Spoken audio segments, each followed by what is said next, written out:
Musda Golkar Luwu Timur ricuh, peserta lempar piring dan banting meja.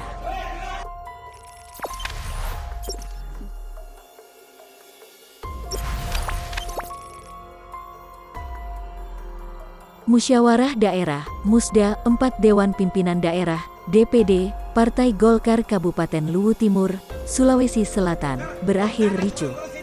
Sejumlah kader Partai Golkar melempar piring dan membanting meja karena merasa dicurangi. Kericuhan terjadi saat sejumlah pengurus DPD 2 Partai Golkar Luwu Timur, Lutim, ingin memasuki gedung, namun dihalang-halangi oleh panitia. Mantan Sekretaris Golkar Luwu Timur Andi Zulkarnain keberatan ketika dilarang masuk ke arena Musda. Kenapa mau dibatasi? Ini musdanya DPD 2 Golkar, kami ini pengurus DPD 2 Golkar, kata Zulkarnain, Selasa, tanggal 21 September tahun 2021. Tak lama berselang, kader Golkar lainnya bakratan yang bernasib seperti Andi Zulkarnain berhasil masuk ke arena Musda. Ada apa ini, kami mau dibatasi? Woi kalian dari DPDI, kami ini yang berdarah-darah membesarkan Golkar di Luwu Timur, kalian datang mau bikin kacau. Kalau kalian tidak senang langsung main pecat, ini yang membuat tatanan Golkar di Lutim rusak, ucap bakratan.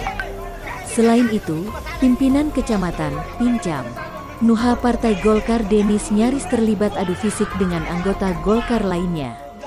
Kalian datang hanya memperlihatkan tangan besi asal tidak suka pecat, kalian tidak tahu orang yang kalian pecat itu yang berjuang membesarkan Golkar di Lutim, sama sekali kalian tidak menghargai, ujar Denis.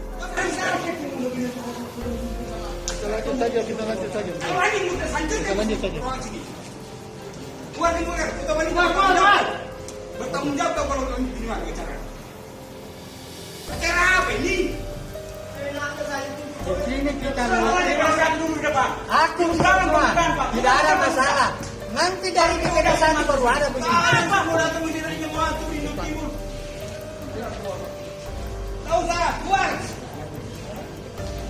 Seperti sudah diatur dari DPD